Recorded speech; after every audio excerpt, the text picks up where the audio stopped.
નમસ્કાર જેકે official YouTube ચેનલમાં હું જીતુ. ગુડ મોર્નિંગ બધાને.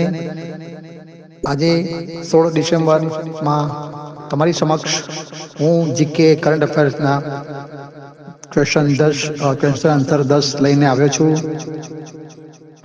મિત્રો, ચેનલને લાઈક, શેર, કોમેન્ટ કરવાનું ના ભૂલતા. ખાસ કરીને તો બીજી વાત, આજે અમારો સતત ચોથો દિવસ છે જે 10 ક્વેશ્ચન આન્સરની સિરીઝ ચાલુ કરી છે. એમાં ચોથો દિવસ છે, તો બહુ ટાઈમ ન લેતા શરૂ કરું છું. પ્રશ્ન નંબર 1, ધૂમકેતુ ઉપગ્રહ કયા સર્જકનું છે? તો તેનો જવાબ છે ગૌરીશંકર ગોવર્ધનરામ જોશી. ત્યારબાદ નંબર 2, કયા ચિત્રકારે 1930ની દાંડી યાત્રામાં ભાગ લીધો હતો? તો તેનો જવાબ છે Kanu Desai. Dada Saheb Phalke life time achievement award કોને આપવામાં આવ્યો છે? તો તેનો જવાબ છે મોહનલાલ. 3 પ્રશ્ન અહીંયા પૂરા થયા છે. ત્યારબાદ ગ્રેમી એવોર્ડ જીતનાર સૌપ્રથમ કયા ભારતીય છે? તો તેનો જવાબ છે રવિશંકર. તો પંડિત રવિશંકર. 4 પ્રશ્ન અહીંયાથી સમાપ્ત થયા છે. વીર બાળ દિવસ ક્યારે આવે છે? તો 26 ડિસેમ્બર.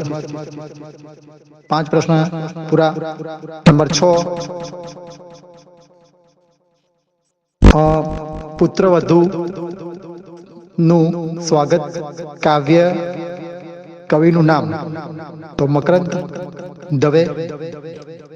ટાઈમ ઓફ સર્વેક્ષણ રેન્કિંગમાં એશિયામાં કયું શહેર સૌથી સુખી શહેરોમાં કયા શહેરને સ્થાન મળેલું છે? તો એશિયામાં સૌથી સુખી શહેરોમાં મુંબઈનું નંબર 1 આવે છે, કે જે સૌથી સુખી શહેર તરીકે ગણવામાં આવે છે. 2024માં મનુ ભાકરને કયો એવોર્ડ મળેલો છે? કોઈ પણ કહી શકાય આપણે. તો તેનો જવાબ છે મેજર ધ્યાનચંદ. 2024માં ઓલિમ્પિક શૂટિંગની રમતમાં સતત 2 મેડલ જીતનાર કયા ભારતીયનું નામ શું છે?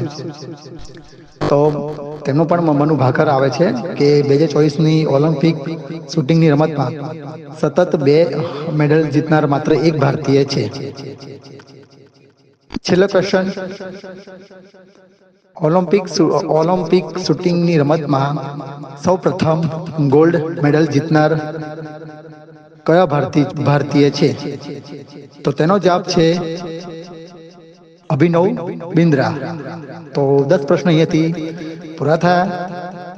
ફરીથી મળીએ મિત્રો આવતીકાલે નેક્સ્ટ ટોપિક સાથે. તો ફરીથી દરેકને જણાવો કે લાઈક, શેર, કોમેન્ટ કરવાનું ના ભૂલતા.